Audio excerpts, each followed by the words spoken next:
Montana Territory, 1879.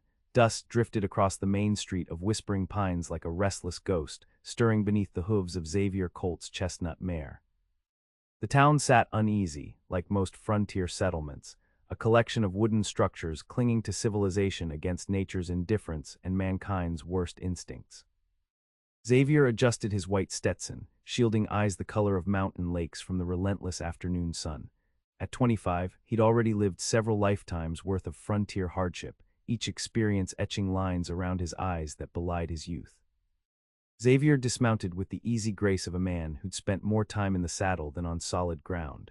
His tall frame carried muscle earned from honest work rather than vanity, and a light stubble shadowed his tanned face. He wasn't here for trouble, just supplies, maybe a hot meal, and then back to the lonely trail. That's how he preferred it, solitary, safe. No point getting attached to folks or places out here, he murmured to his mare as he secured her to the hitching post. Everything changes or dies eventually. The horse nickered softly, perhaps the only creature he allowed himself to care for. Xavier had learned early that the frontier stripped men bare, revealing their true nature. Most weren't worth knowing. After losing his family to fever and his mentor to an outlaw's bullet, he'd made peace with solitude. The occasional cattle drive or ranch hand job kept him fed, but he never lingered. Attachment was just tomorrow's heartache waiting to happen. He pushed through the batwing doors of the Silver Spur Saloon, noting exits and faces, a habit that had kept him alive. The usual frontier tableau greeted him. Card players hunched over tables, working girls circulating with practiced smiles, and the perpetual cloud of tobacco smoke hanging like storm clouds. Xavier ordered whiskey and leaned against the bar, observing without engaging. That's when he first saw her. She sat alone in the corner, looking as out of place as a rose in winter. Her soft blue dress, though simple, carried Eastern refinement that stood out among the rough frontier garments. Honey blonde hair was pinned up with escaping tendrils, framing a face that combined delicate features with unexpected strength. She couldn't be more than 20, and she was beautiful in a way that made men stare, which several were doing with undisguised interest. What caught Xavier's attention, though, was the unmistakable tension in her posture, the way her fingers gripped her small handbag, how her eyes continuously darted toward the door. She wasn't just uncomfortable, she was afraid. Xavier took his whiskey and turned away, not his concern. Everyone in the West had troubles. Getting involved only multiplied them. The saloon doors swung open, admitting 5 men who brought the smell of trail dust and danger with them. Conversation dimmed as they swaggered in, led by a tall man with a face mottled by old smallpox scars. The Blackwell gang. Xavier recognized them from wanted posters. Thieves, cattle rustlers, and worse. The blonde woman visibly paled, shrinking further into her corner. Her reaction didn't escape the leader's notice. A predatory smile spread across his face as he nudged his companions and nodded toward her. "Well, look who we found, boys," he drawled. "Miss Nora Davis, all dressed up with nowhere to run."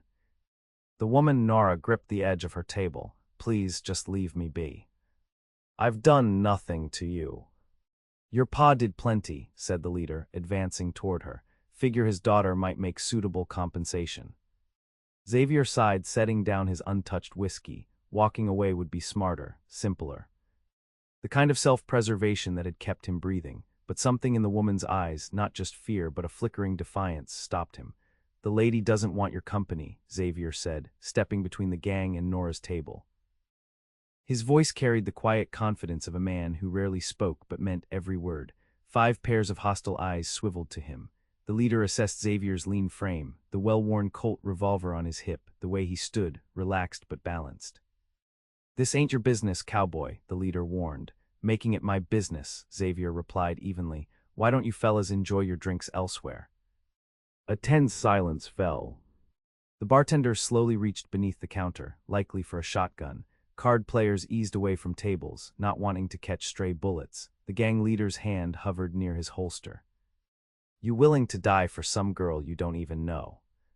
Xavier didn't blink. "Are you willing to die to find out?"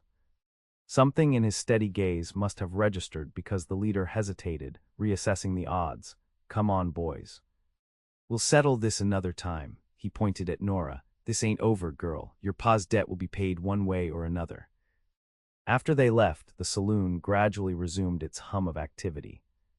Xavier turned to find Nora staring up at him, relief and gratitude softening her features. Thank you, she said, her voice surprisingly steady despite her trembling hands. I don't know what would have happened if you hadn't intervened. Xavier nodded curtly. They'll be back, you got somewhere safe to go.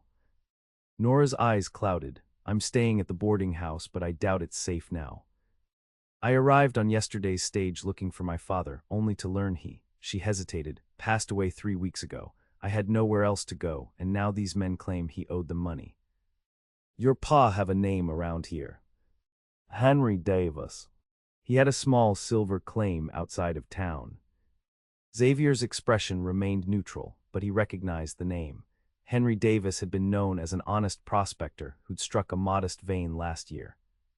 If the Blackwell gang was claiming a debt, it was almost certainly fabricated. Those men are dangerous, Xavier said. They won't stop now they've found you. What should I do? Nora asked, vulnerability finally cracking through her composure. I spent nearly everything I had on the journey here. Xavier knew he should walk away. Getting entangled in someone else's troubles was exactly the kind of complication he'd spent years avoiding, but the thought of leaving this young woman to face the Blackwell gang alone didn't sit right. I've got a camp outside town, he found himself saying. You'll be safer there tonight. Tomorrow I'll help you figure something out. Relief washed across Nora's face, followed quickly by wariness. Why would you help me? You don't know me. It was a fair question. Xavier wondered the same thing himself. Let's just say I've seen what happens when good people don't step in, he answered, and I've got no love for the Blackwell gang. Nora studied him for a long moment, her clear green eyes seeming to look straight through his carefully constructed barriers. Finally, she nodded. I don't have many options, Mr. Colt. Xavier Colt. Nora Davis, she replied with a hint of a smile, though you already heard that part. 20 minutes later, they rode double on Xavier's mare toward his campsite in a sheltered canyon 2 miles outside of town. Nora sat stiffly before him, clearly unaccustomed to horseback travel. The small bag containing her possessions was secured behind the saddle. I'm sorry to bring trouble to you, she said over her shoulder, breaking the silence. Those men. They came to my boarding house this morning claiming my father had borrowed money. When I said I didn't have it, their leader, Jackson, said there were other ways I could settle the debt. I barely escaped when the landlady intervened. Xavier's jaw tightened. Jackson Blackwell and his gang have been terrorizing this territory for years. The law can't seem to catch them. As they crested a rise, Xavier's campsite came into view, a simple affair with a small tent, fire pit, and modest supplies. Not much, but it had served him well in his transient existence. It's not much, he said as he helped her dismount, but it's out of sight and I keep a good watch. Nora looked around at the sparse camp, then back at Xavier with genuine gratitude. It's perfect. Thank you. As darkness fell, they sat beside a small, carefully built fire. Xavier had offered Nora jerky and beans, trail food that she accepted without complaint. Now she sat wrapped in a blanket he'd given her, staring into the flames. You're not from around here, Xavier observed, breaking their comfortable silence. Nora shook her head. Philadelphia. After my mother died last year, I discovered letters from my father. I hadn't seen him since I was a child. He left to seek his fortune out west. In his last letter, he asked me to come join him, said he'd finally found enough silver to give us a decent life. Her voice faltered. By the time I arrived, he was already buried. I'm sorry, Xavier said, and meant it. The bank manager told me the claim is legally mine, but without funds to work it, it's worthless. And now these men, she looked up, her expression hardening with determination rather than fear. I won't let them take what little I have left. Xavier respected her resolve. Most Eastern women would have collapsed into helpless tears by now. What will you do? I don't know yet, she admitted, but I didn't travel 2,000 miles to give up at the first obstacle. My father wanted me to have a new life here. I owe it to him to try.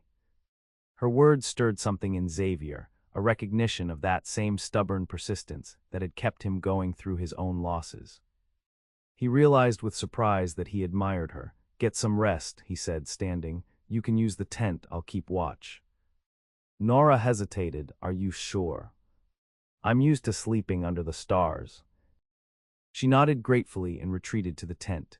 Xavier settled with his back against a boulder, rifle across his lap, his thoughts unexpectedly full of honey-blonde hair and determined green eyes. Dawn broke with Xavier still alert, having dozed only in brief intervals throughout the night. He was preparing coffee when Nora emerged from the tent, her hair hastily pinned up, her blue dress wrinkled but her face freshly washed. "Good morning," she said, seeming almost shy in the clear light of day. Xavier nodded, handing her a tin cup of strong coffee. "Sleep all right."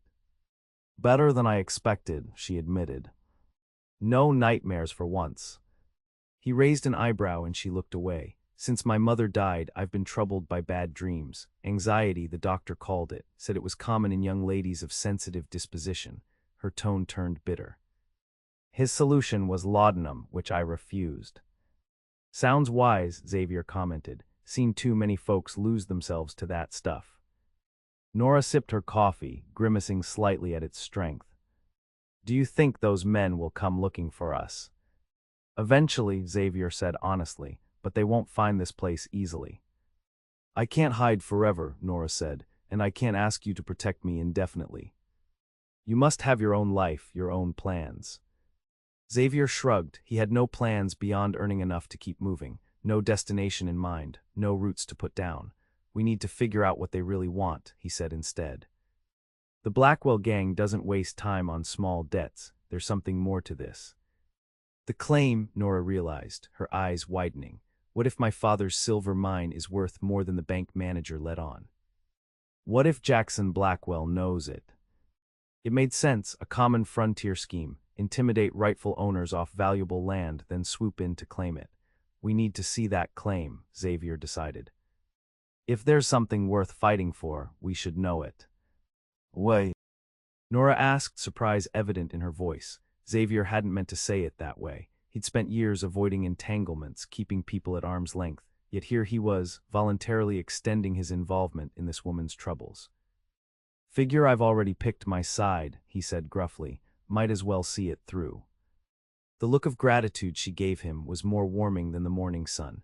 They set out after breakfast, following the crude map the bank manager had given Nora.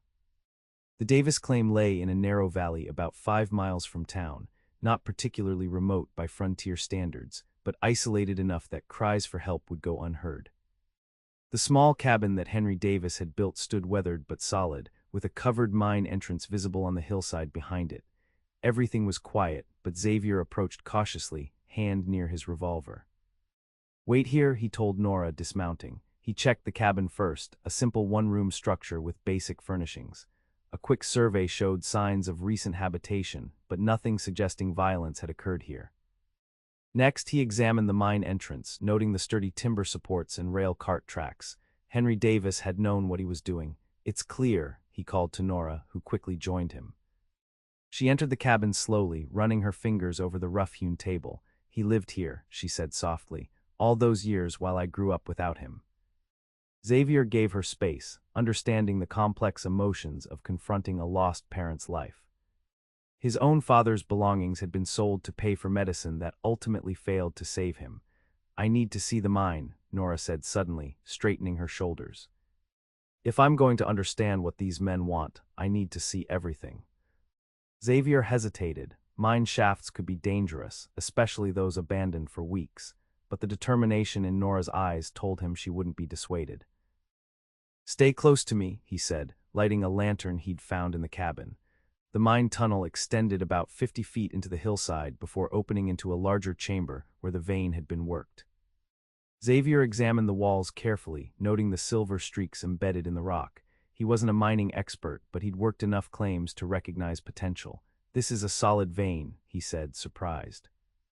"Your father found something substantial here. With proper equipment and maybe a few hired hands, this could produce steady income for years." Nora touched the glimmering wall reverently. "Then that's what Jackson Blackwell wants." "My father's silver." "Makes sense now," Xavier agreed. "They probably threatened your father, maybe tried to buy him out. When he refused and then died unexpectedly, they figured his Eastern daughter would be easy to scare off." "They figured wrong," Nora said quietly, but with unmistakable resolve. Xavier found himself smiling, a rare expression for him. "They certainly did." As they explored further, Xavier noticed something odd in the back corner of the chamber, a section of wall that seemed different from the rest. Closer inspection revealed a small hidden alcove behind a loose rock panel. "What is it?" Nora asked, watching him pull out a metal strongbox. "Your father had secrets," Xavier replied, handing her the box. The box wasn't locked. Inside, they found a leather-bound journal, a small bag of refined silver pieces, and several folded documents. Nora opened the journal with trembling hands, scanning the pages. "These are detailed records of the mine's yield," she said. "And there's more notes about threats from Jackson Blackwell, suspicions that the local marshal might be corrupt." She looked up, her expression troubled. "My father feared for his life." Xavier examined the documents while she continued reading. One caught his attention immediately, a deed with both Henry Davis's name and another name that made his blood run cold. "Nora," he said carefully, "did you know your father had a partner?" She looked up, confused. "No. His letters never mentioned anyone else." Xavier handed her the deed. "According to this, the claim is jointly owned by Henry Davis and Edward Colt." Nora's eyes widened. "Colt? Is he related to you?" "My uncle," Xavier said, his voice tight with suppressed emotion. "He disappeared 3 years ago. Everyone assumed he'd moved on or died somewhere in the wilderness." "Your uncle was my father's business partner," Nora said slowly, the implication settling between them. "That can't be coincidence." "No," Xavier agreed, "it can't." The journal provided the answers they sought. According to Henry's entries, Edward Colt had been a loyal partner and friend. When Blackwell's threats intensified, Edward had gone to confront the gang leader. He never returned. Henry, fearing the same fate, had hidden evidence of their partnership and the mine's true value, continuing to work the claim alone while writing to his daughter, hoping for reinforcements before Blackwell made his final move. "Your uncle tried to protect my father," Nora said softly, touching Xavier's arm. "And now you've protected me. I'm so sorry about your uncle." Xavier stood silently, absorbing this unexpected connection to the woman before him. For years he'd wondered about Edward's fate. His uncle had been like a second father after his parents died, teaching him to ride, shoot, and survive on the frontier.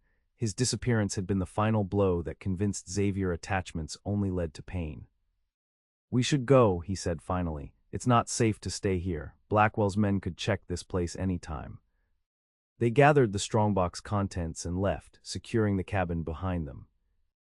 As they rode double back toward Xavier's camp, Nora leaned slightly against his chest, perhaps unconsciously seeking comfort after the emotional revelations.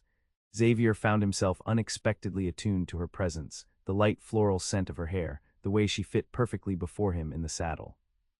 "What do we do now?" Nora asked as they crested a ridge. Xavier didn't miss her use of "we." Against his better judgment, their fates had become intertwined. "We need to understand exactly what happened to my uncle and your father," he said. "And we need to find out if the marshal is truly corrupt, as Henry suspected." "How do we do that?" "Carefully," Xavier replied, "very carefully." Back at camp, they spread the documents before them, piecing together the story. The claim was producing well above average yields, enough to make it highly valuable. Edward Colt had disappeared shortly after a particularly threatening visit from Blackwell. Henry had continued working but had grown increasingly paranoid, hiding the true extent of the mine's value from the bank and the assier's office. "My father died of fever, according to the bank manager," Nora said. "But what if it wasn't natural? What if Blackwell—" "It's possible," Xavier acknowledged grimly. "Poison can mimic fever symptoms." Nora paled but squared her shoulders. "Then we need justice. For your uncle and my father." Xavier studied her, impressed by her fortitude. Most women, most men, even would have been looking for the next stage out of town by now. "Justice is hard to come by out here," he warned. "Especially if the marshal is in Blackwell's pocket." "Then we'll have to create our own justice," Nora replied, her green eyes flashing with determination. As darkness fell, Xavier built only a small fire, conscious that they might now be hunted by men who wouldn't hesitate to kill. He and Nora ate a simple meal, then continued poring over Henry's journal by lantern light. "Your uncle was a good man," Nora said softly as she read passages describing Edward Colt's generosity and courage. "My father trusted him completely." Xavier nodded, throat tight with unexpected emotion. He practically raised me after my parents died, taught me everything I know about survival. When he disappeared, he trailed off, the pain still too raw despite the years. You what? Nora prompted gently. Xavier rarely spoke of his feelings, but something about the shared connection between them through their lost family members loosened his tongue. I decided it wasn't worth getting close to anyone again, he admitted. Out here, people leave or die. Better to rely on yourself. Nora was quiet for a moment. I understand that feeling, she said finally. After my mother died, I was completely alone. The anxiety, the nightmares, they came from that isolation. I think that's why my father's invitation meant so much, the chance to belong somewhere with someone again. Their eyes met across the small fire, an unspoken understanding passing between them. Both had known profound loss. Both had learned to protect themselves from further hurt. A sudden sound broke the moment, the distant crack of a breaking branch. Xavier was on his feet instantly, extinguishing the lantern. Someone's coming, he whispered, drawing his revolver. Get behind those rocks. Nora complied without question, gathering the journal and documents. Xavier moved silently to a position with better visibility, scanning the darkness. The moonlight revealed a figure approaching cautiously through the trees, then another. Blackwell's men had found them. Xavier took careful aim, then whistled softly, a warning. The figures froze. That's far enough, he called. State your business or start praying. Don't shoot, came a nervous voice. We're not with Blackwell. Step into the clearing, hands where I can see them, Xavier ordered. Two men emerged, one older with a silver-streaked beard, the other younger but with a family resemblance. Both had their hands raised. I'm Joseph Miller, said the older man. This is my son Thomas. We worked Henry Davis's claim with him. Xavier kept his weapon trained on them. Prove it. Henry had a hidden entrance to the mine, the man said, behind the woodpile. And he kept his best samples in a tin under the floorboard beneath his bed. Details that matched what they'd found in the journal. Xavier lowered his weapon slightly. How did you find us? Saw you at the claim today, Thomas explained. Recognized you from town yesterday. We've been hiding in the hills since Henry died, afraid Blackwell would come for us next. We know about Edward Colt, Joseph added. Henry told us everything. When we saw you with Miss Davis, we figured you must be related to Edward. The resemblance is strong. Xavier fully lowered his weapon now, signaling Nora it was safe to emerge. You knew my father, she asked eagerly, approaching the miners. Joseph nodded, removing his hat respectfully. Worked alongside him for months, miss. He was a good man who spoke of you often. His death wasn't right. He was healthy as a horse one day, burning with fever the next. You suspect foul play too, Xavier said. Know it, Thomas confirmed grimly. Blackwell's right-hand man, Silas, was seen leaving Henry's cabin the night before he fell ill. By morning, Henry couldn't stand without help. 2 days later, he was dead. Nora's eyes filled with tears, but her voice remained steady. And the marshal. Joseph spat disgustedly. Marshal Peters looks the other way when Blackwell's concerned. Takes his money regular.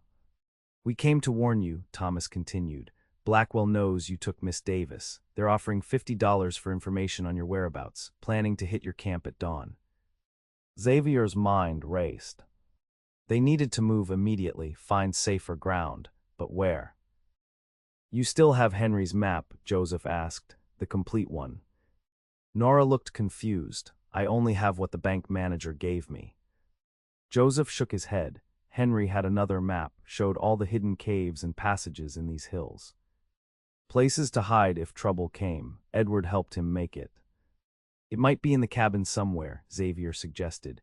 No time to go back, Joseph said, but I remember enough. There's a cave system about 3 miles west of here.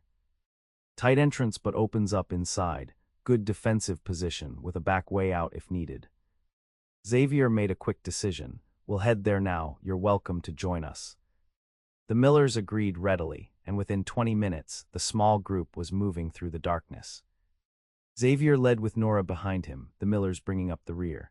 They traveled without light, relying on moonlight and Joseph's memory. The cave proved to be exactly as described, a narrow entrance that would force attackers to come through single file, opening into a spacious interior with multiple chambers. A small underground spring provided fresh water, and the rear exit Joseph had mentioned was concealed behind a stand of brush. We should be safe here for the night, Xavier said, finally allowing himself to relax slightly. But tomorrow we need a plan. What kind of plan? Thomas asked, setting down the supplies he'd carried. One that ends with Blackwell behind bars or in the ground, Xavier said grimly. And with Nora's claim secured. They settled in for what remained of the night, taking turns standing watch. During his shift, Xavier found himself reflecting on the strange twists of fate that had brought him here. 3 days ago he'd been a solitary drifter with no purpose beyond survival. Now he was protecting a woman he barely knew, allied with strangers, and pursuing justice for his long-lost uncle. Most surprising was how right it felt. The emptiness that had been his constant companion for years seemed less overwhelming with Nora nearby. Her quiet strength, her determination despite her fears, they sparked something in him he'd thought long extinguished. Dawn found them planning their next move. The Millers provided valuable information about Blackwell's routine and weaknesses. The gang leader spent most afternoons at the Silver Spur, conducting business and intimidating locals. He maintained a ranch about 10 miles outside town, where he kept stolen cattle and other ill-gotten gains. 5 main gang members, plus maybe 3 or 4 hired guns, Joseph explained. Too many to take head-on. We don't need to defeat his whole operation, Xavier pointed out. We just need enough evidence to force the territorial marshal to act, even if the local one is corrupt. The journal, Nora suggested. My father documented everything, the threats, the suspicious activities. It's a start, Xavier agreed, but we need more, witness testimonies, physical evidence linking Blackwell to your father's death and my uncle's disappearance. I might know where to start, Joseph said slowly. Henry told me once that Edward had gathered evidence against Blackwell, said it was hidden somewhere only his family could find it. Xavier frowned. Did he say where? Something about where the stars touched the water. That mean anything to you? Xavier's breath caught. Star Lake, it's a small lake about a day's ride from here. My uncle took me fishing there when I was young. He carved our initials into a boulder on the north shore. That could be it, Thomas said excitedly. If Edward hid evidence there. I need to go there, Xavier decided. But first, we need to get Nora somewhere safer than this cave. Nora immediately shook her head. I'm not hiding while you risk your life. This is my fight too. Blackwell's men will be watching for both of us, Xavier argued. It's too dangerous. Everything about this situation is dangerous, Nora countered. But I didn't come west to cower in fear. I came to start a new life. If that means facing danger to secure what's rightfully mine, so be it. Xavier studied her determined expression, recognizing the futility of arguing. This wasn't the frightened woman from the saloon anymore, or perhaps that fear had always been overlaid on a core of steel he was only now fully appreciating. All right, he conceded, but we do this carefully. Joseph, can you and Thomas create a diversion in town, something to keep Blackwell's men occupied while we slip out? The older miner nodded. We can manage that. When? Tomorrow morning, Xavier decided. Today we gather supplies and finalize the plan. As Joseph and Thomas left to scout the area and collect needed items from their own hidden camp, Xavier and Nora were left alone in the cave. She sat beside him, close enough that he could sense her warmth without actually touching. Thank you, she said softly, for not treating me like something fragile that needs to be protected at all costs. Xavier studied her profile in the dim light filtering through the cave entrance. You're stronger than you look, reminds me of my mother. She could outwork and outshoot most men I knew. Nora smiled, pleased by the comparison. Tell me about her, about your family. Normally, Xavier avoided such personal conversations. But as they sat in the cool dimness of the cave, waiting for their next move in this dangerous game, he found himself sharing memories he'd kept locked away for years. His father's laugh, his mother's cooking, his uncle's patient teachings. In turn, Nora spoke of her childhood in Philadelphia, her mother's illness, her complicated feelings about the father who had abandoned them for the promise of Western riches. I wanted to hate him, she admitted. But his letters were so full of hope, of dreams for our reunion. He may have left, but he never forgot me. The West changes people, Xavier said, makes them harder in some ways, more determined in others. Your father found something worth working for here, so did my uncle. And what about you? Nora asked, her green eyes searching his. What are you working for, Xavier Colt? The question caught him off guard. For years, his only goal had been survival, one day to the next. The future was a luxury he hadn't allowed himself to consider. I haven't thought that far ahead, he admitted. Just been drifting, taking work where I find it. And now, her voice was gentle, not pushing, merely curious. Xavier was saved from answering by the return of the Millers. But Nora's question lingered in his mind as they finalized their plans for the next day. What was he working toward now? What did he want beyond simple survival? Every time he caught Nora's eye or heard her voice as she contributed to their planning, he felt a pull toward something he'd denied himself for too long: connection, purpose, maybe even a future that included more than solitary campfires and endless trails. The next morning dawned clear and cool. Joseph and Thomas had left before first light, headed to town to create their diversion, a small controlled fire at the lumber yard that would draw attention without causing serious damage. Xavier and Nora packed the few supplies they would need for the journey to Star Lake. Ready? Xavier asked as they prepared to leave the cave. Nora nodded, adjusting the man's hat Joseph had given her to better conceal her distinctive blonde hair. Dressed in a spare shirt and trousers from Thomas's pack, she looked like a young cowhand rather than an Eastern lady, a disguise they hoped would help them travel unnoticed. Stay close, Xavier instructed as they mounted his mare. If there's trouble, do exactly as I say without hesitation. I understand, Nora replied seriously. They rode cautiously, taking a circuitous route to avoid the main trails. By midday, a plume of smoke visible in the direction of town told them the Millers had executed their diversion. Xavier picked up their pace, wanting to put as much distance as possible between themselves and Whispering Pines before Blackwell's men realized they'd been tricked. The journey to Star Lake would normally take a full day of hard riding, but with two riders sharing one horse, Xavier estimated they would reach it by the following morning. They would need to make camp for the night, a prospect that concerned him given the open terrain they were traversing. As dusk approached, Xavier spotted a suitable location, a small stand of pines near a creek, offering some concealment. They made camp with minimal setup, no fire despite the growing chill. They shared a cold meal of jerky and hardtack, sitting close together for warmth. Tell me about Star Lake, Nora requested, pulling her borrowed coat tighter around her shoulders. Why did your uncle take you there? Xavier leaned back against his saddle, memories surfacing that he hadn't revisited in years. It was after my parents died. I was angry at everything, everyone. Wouldn't talk, wouldn't eat properly. Uncle Edward took me camping at Star Lake for a week. Said sometimes a man needs to sit with his grief where the sky is big enough to hold it. Nora's eyes softened. He sounds very wise. He was, Xavier agreed. Taught me to fish, to track game, to read the stars. By the time we left that lake, I was talking again, still grieving but living with it instead of drowning in it. And the boulder with your initials. Last day of our trip. He carved EC plus XC into this big rock on the north shore, said as long as those initials remained, part of us would always be there, peaceful and whole. Nora reached out tentatively, laying her hand over his. The simple human contact sent warmth spreading through him that had nothing to do with physical temperature. We'll find whatever he left for you, she said with quiet conviction, and we'll make Blackwell pay for what he did.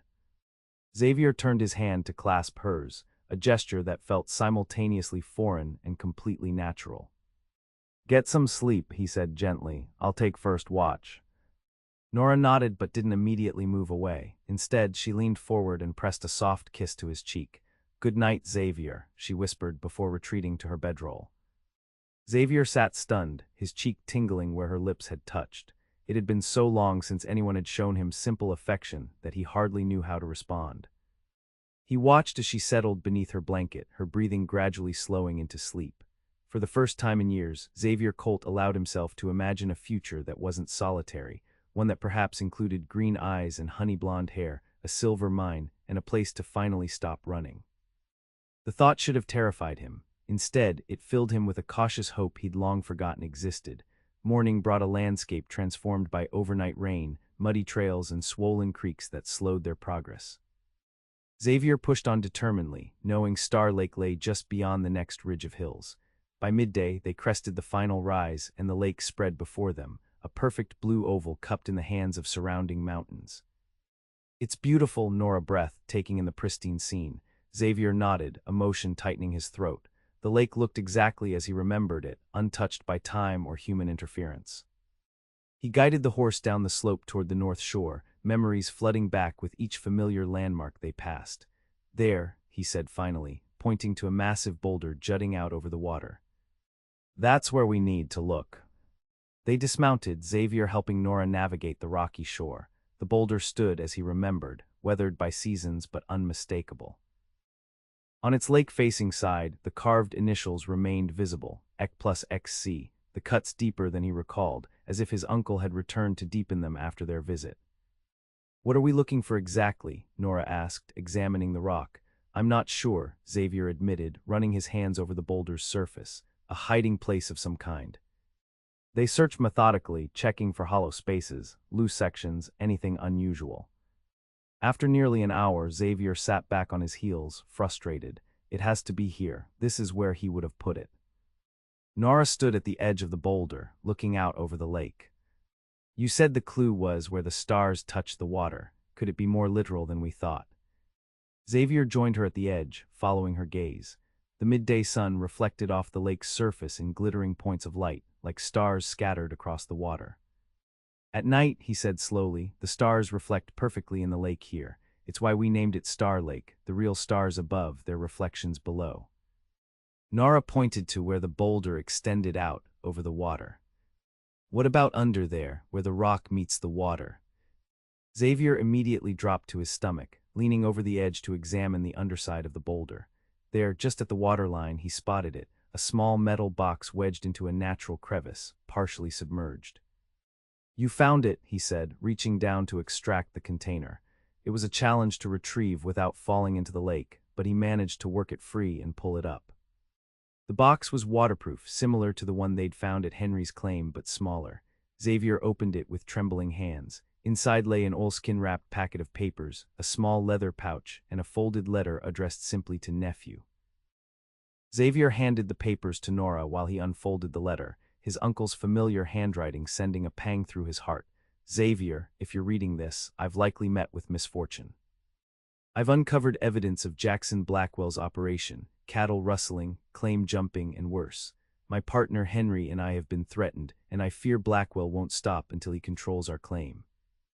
Enclosed are documents proving his crimes, including witness statements and financial records showing bribes to Marshal Peters. There's also evidence in the pouch, a unique silver button torn from Blackwell's coat during a confrontation where he directly threatened our lives. Take this to the territorial capital if necessary. Know that I'm proud of the man you've become. With love and faith, Uncle Edward. Xavier passed the letter to Nora, his vision blurring. After all this time, his uncle's final words, his faith in Xavier, it was overwhelming. Nora read the letter silently, then examined the other documents. This is everything we need, she said finally, looking up with bright eyes. Bank records showing suspicious deposits to the marshal's account, statements from witnesses to Blackwell's threats, even a confession from one of Blackwell's former men about cattle rustling operations. Xavier opened the pouch, finding the silver button his uncle had mentioned. It was distinctive, custom-made with a B engraved in flowing script. We have him, Xavier said, closing his hand around the button. We can prove everything. The triumph of the moment was interrupted by the unmistakable sound of approaching horses. Xavier quickly repacked the box, tucking it securely into his saddlebag. Someone's coming, he whispered, drawing Nora behind the boulder. Stay down. 3 riders appeared at the ridge they had crossed earlier, silhouetted against the sky. Even at this distance, Xavier recognized the lead figure, Jackson Blackwell himself, flanked by 2 of his men. How did they find us? Nora breathed, fear edging her voice. Doesn't matter now, Xavier replied grimly, checking his revolver. They're between us and the way back. Is there another way out of here? Xavier scanned their surroundings, thinking fast. There's a pass to the east that leads toward the territorial capital. It's rough country, but passable. Then that's our path, Nora said decisively. We have the evidence. We take it straight to the territorial authorities. Xavier nodded, impressed again by her quick thinking under pressure. It's a 3-day ride, hard going. Think you can manage? I'll manage, she said firmly. I've come too far to fail now. They crept back to Xavier's mare, keeping the boulder between them and the approaching riders. Mounting quickly, Xavier guided the horse into a stand of trees, then east toward the mountain pass. They would have minutes at most before Blackwell reached the lake and realized they'd fled. The pass proved even rougher than Xavier remembered, a narrow trail winding through rocky terrain with steep drops on one side. They rode as quickly as safety allowed, pushing the mare to her limits. Behind them, shouts indicated their pursuers had discovered their trail. "They're gaining," Nora said, glancing back as gunshots echoed through the mountains. Xavier urged the horse faster, knowing they needed to reach the highest point of the pass before Blackwell's men caught up. Once over the summit, the trail descended into dense forest where they would have better chances to hide. A bullet whizzed past them, too close for comfort. Xavier felt Nora tense against him, but admired how she didn't cry out or panic. They rounded a sharp bend in the trail, momentarily out of sight of their pursuers. "Hold tight," Xavier instructed, guiding the horse off the trail into a narrow ravine, a risky move, but one that might throw off Blackwell temporarily. They navigated the treacherous descent, the mare picking her way carefully down the rocky slope. At the bottom, a shallow stream provided a path forward without leaving tracks. Xavier pushed on, following the water for nearly half a mile before returning to dry ground in a dense stand of pines. "Do you think we lost them?" Nora asked, her voice barely audible over the horse's labored breathing. "For now," Xavier replied, though he knew determined men like Blackwell wouldn't give up easily. "But they'll keep searching. We need to keep moving." They continued eastward as night fell, the darkness both protection and hindrance as they navigated unfamiliar territory. When the mare finally began to stumble with exhaustion, Xavier reluctantly called a halt in a sheltered hollow. "We need rest," he said, helping Nora dismount. Her legs buckled slightly after the long ride and he caught her, steadying her against him. "Just a few hours, then we move again before dawn." They made a cold camp, not daring to risk a fire. Xavier arranged their meager supplies to create a semblance of comfort, giving Nora the only blanket. They ate sparingly, knowing they needed to conserve their limited provisions. "What happens when we reach the territorial capital?" Nora asked, huddled in the blanket. "We present the evidence to Judge Harmon," Xavier replied, having considered their options carefully. "He's known for his honesty. With what we have, he can issue warrants for Blackwell and the marshal." Nora nodded, then hesitated. "And after that, what will you do?" The question echoed her earlier one, about what he was working toward. This time Xavier had begun to formulate an answer. "I thought I'd help a certain silver mine owner get her operation running properly," he said, watching her face carefully. "If she's amenable to the idea." Nora's expression softened with hopeful surprise. "I think she would be very amenable," she said softly. "Though she has much to learn about mining." "Fortunately, I picked up a few things from my uncle," Xavier replied, allowing a rare smile. "Between the two of us and the Millers, we could make that claim produce well." "Is that all you see in the future?" Nora asked, her gaze holding his steadily. "A business arrangement." Xavier's heart hammered in his chest. 3 days ago, he would have run from this conversation, from the vulnerability it required. Now, with everything they'd shared, the danger they'd faced together, running seemed like the greater risk. "No," he admitted quietly, "not just business." He reached out, gently brushing a strand of hair from her face. Nora leaned into his touch, her eyes never leaving his. The moment stretched between them, filled with unspoken possibility. A distant gunshot shattered the silence, followed by another. Xavier jerked back, instantly alert. "They're still hunting," he said grimly, grabbing his revolver. "Sounds like they've split up to cover more ground." "How close?" Nora asked, all softness gone from her voice, replaced by practical concern. "Mile away, maybe less," Xavier estimated. "We need to move." They packed quickly, exhaustion forgotten in the rush of renewed danger. The shots had come from the west, behind them, which meant at least some of Blackwell's men had followed their trail successfully. Xavier helped Nora mount, then swung up behind her. The mare was still tired, but rest would have to wait. They set off through the darkness, Xavier relying on his frontier instincts and the faint starlight to guide them eastward. They rode through the night, stopping only briefly to rest the horse. Dawn found them descending from the mountains into more open country, rolling hills that would eventually give way to the plains surrounding the territorial capital. The terrain offered less cover but allowed faster travel. By midday, Xavier estimated they had put significant distance between themselves and their pursuers. They paused by a small creek to water the horse and refill their canteens. "One more day's ride," Xavier said, studying the horizon. "If we push hard, we could reach the capital by tomorrow evening." Nora nodded, splashing water on her face. Despite the rigors of their flight, she showed remarkable resilience. Her borrowed clothes were dusty, her hair windblown beneath the hat, but determination still shone in her eyes. "We should," Xavier began, then froze as he caught movement on a distant ridge. Riders, at least 4 of them, moving parallel to their path. "Get down," he ordered, pulling Nora into the shelter of some bushes beside the creek. Through his field glass, Xavier confirmed his fears. Blackwell and his men had somehow gotten ahead of them, cutting off the direct route to the territorial capital. "They're between us and our destination," he told Nora. "They must have split their forces, with some riding through the night to circle around." "What do we do?" Nora asked, the practical question belying the fear Xavier could see in her eyes. Xavier considered their options. Continuing eastward would lead them straight into Blackwell's trap. Going back meant returning to dangerous mountain terrain with a tired horse. "We head south," he decided. "There's a settlement called Cooper's Creek about 30 miles from here. Small, but they have a telegraph office. We can send word to the territorial authorities from there."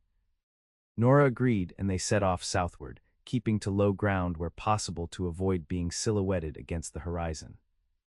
The afternoon stretched into evening with no sign they'd been spotted, allowing Xavier to hope they might have slipped past Blackwell's net. That hope was dashed as they topped a small rise and saw 2 riders cutting across their path from the east, clearly following their trail. Even as Xavier wheeled the mare around, he spotted 2 more riders approaching from the north. "They've got us surrounded," he said grimly, scanning for any gap in the closing circle. Nora pointed to a rocky outcropping about half a mile to the southwest. "There, we might be able to defend that position." Xavier nodded, impressed again by her tactical thinking. He spurred the exhausted mare toward the rocks, pushing her to a final gallop. Behind them, shouts indicated their pursuers had spotted them. They reached the outcropping barely ahead of the closest riders. Xavier helped Nora scramble up the rocks, then grabbed their saddlebags containing the precious evidence. The mare, freed from their weight, trotted away, a small mercy as Xavier didn't want her shot in the coming confrontation. The rocky formation provided decent cover, a natural fortress of boulders with good sightlines in all directions. Xavier positioned Nora in the most protected spot, then took stock of their situation. He had his revolver with 12 rounds between the gun and his belt, plus a hunting knife. Against at least 6 armed men, the odds were grim. "Xavier," Nora said, her voice surprisingly steady as she pointed to the horizon. A dust cloud was approaching from the south, more riders. "Could be a patrol from Cooper's Creek," Xavier said, though he didn't really believe it. More likely Blackwell had even more men than they'd realized. The approaching Blackwell gang members surrounded the outcropping, taking positions behind whatever cover they could find. Jackson Blackwell himself rode forward, stopping just out of easy revolver range. "You're trapped, Colt," he called. "Hand over the girl and whatever you took from Star Lake, and I might let you live." "Not happening, Blackwell," Xavier shouted back. "We know what you did to Henry Davis and Edward Colt. The territorial authorities will too, soon enough." Blackwell laughed, an ugly sound devoid of humor. "Nobody's coming to help you, boy. This ends today, one way or another." As if to emphasize his point, one of his men fired a shot that ricocheted off the rocks near Xavier's position. Xavier ducked, then returned fire, forcing the shooter to retreat. "We just need to hold out until dark," Xavier told Nora quietly. "Then I can try to slip past them, get to Cooper's Creek." "And leave me here," Nora shook her head firmly. "We stay together." "Nora." "No," she interrupted. "I won't be the reason you die here. Either we both escape or we fight together." The determination in her eyes brooked no argument. Xavier nodded reluctantly, turning his attention back to their precarious situation. The gang members were gradually working their way closer, using the surrounding terrain for cover as they exchanged occasional shots with Xavier. The dust cloud to the south was definitely riders, moving fast and with purpose, too organized for Blackwell's typical men. As they drew nearer, Xavier could make out details that sent a surge of hope through him, the glint of badges, the uniformity of their approach. "Territorial marshals," he breathed, hardly daring to believe it. Blackwell had noticed them too. He shouted orders to his men, who began to pull back from their positions around the outcropping. Clearly, they hadn't expected this development. The approaching lawmen, 6 of them, rode directly toward the confrontation, rifles ready. Blackwell and his gang found themselves suddenly caught between Xavier's position and the oncoming marshals. "Throw down your weapons," called the lead marshal as they drew near. "You're surrounded." For a moment it seemed Blackwell might surrender. Then he wheeled his horse around, firing wildly at the marshals as he attempted to flee. His men followed suit, creating a chaotic scene of galloping horses and gunfire. The marshals returned fire with disciplined precision. 2 of Blackwell's men fell immediately. Another was unhorsed but continued firing from the ground. Blackwell himself rode hard for the eastern horizon, 1 man loyal enough to cover his escape. Xavier, seeing his chance, took careful aim at Blackwell's retreating form. He squeezed the trigger just as the gang leader began to round a distant rise. Blackwell jerked in the saddle, nearly falling, but somehow maintained his seat as he disappeared from view. The skirmish ended quickly after that. The marshals rounded up the surviving gang members, while their leader approached the rocky outcropping where Xavier and Nora had begun to emerge. "Xavier Colt," the marshal asked, dismounting. "I'm Chief Marshal Dawson from the territorial capital. The Miller brothers telegraphed us about your situation." Relief flooded through Xavier. Joseph and Thomas made it through. "Barely," Dawson confirmed. "But they got word to us about Blackwell's operation and your evidence. We rode out immediately."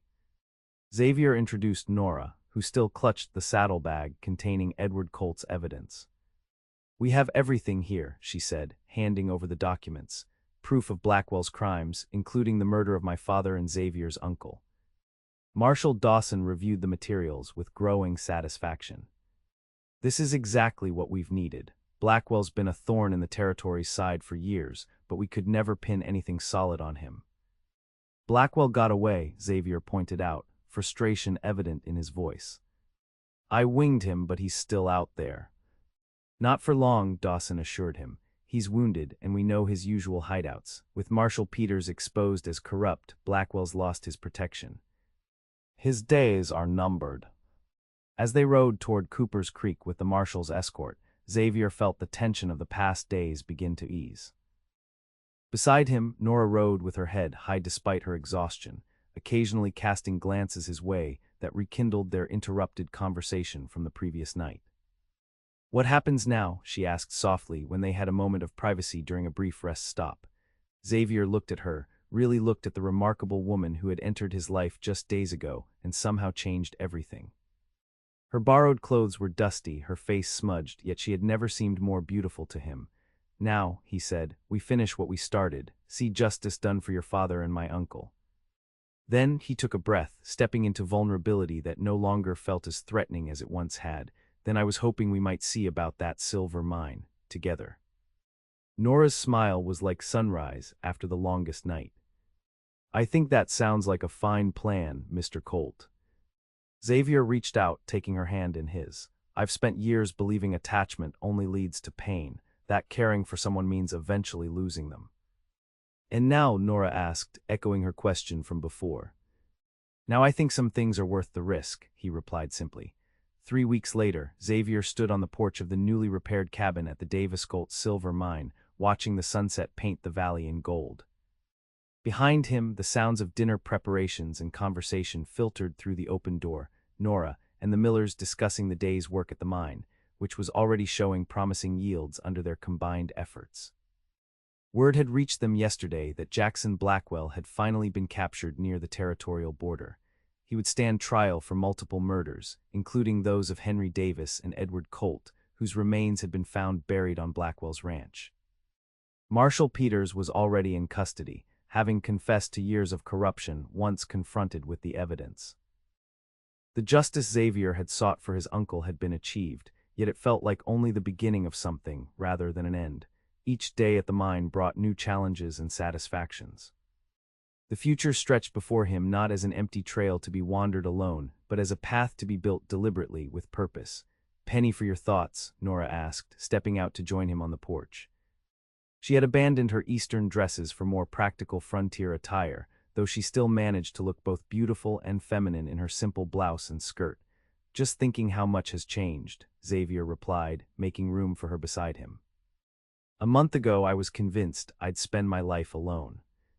And now, Nora asked, slipping her hand into his with the easy familiarity they'd developed. Xavier turned to face her fully. Now I can't imagine that life anymore.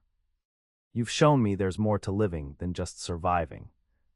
Nora's eyes softened. The anxiety that plagued me for years, the nightmares, they've almost disappeared. I think I was always meant to be here. With you. Xavier reached into his pocket, withdrawing a small object that glinted in the fading light, a ring fashioned from the first silver they'd refined from the mine, set with a small but perfect emerald that matched Nora's eyes. I had Joseph help me make this, he said, suddenly nervous despite everything they'd been through together. I know it's fast, but out here when you find something precious. You hold on to it, Nora finished for him, her eyes shining with tears of joy. Yes, Xavier, my answer is yes. As he slipped the ring onto her finger and pulled her into an embrace, Xavier thought of all the twists of fate that had brought them together. His decision to enter that saloon, her courage in facing down her fears, their discovered connection through his uncle and her father. What had begun as a rescue had transformed into mutual salvation. Their lips met in a kiss that felt like coming home after the longest journey. Around them, the Montana wilderness stretched vast and sometimes harsh, but no longer empty or threatening. They had found in each other what the frontier often took away: hope, belonging, and a love strong enough to tame even the wildest West.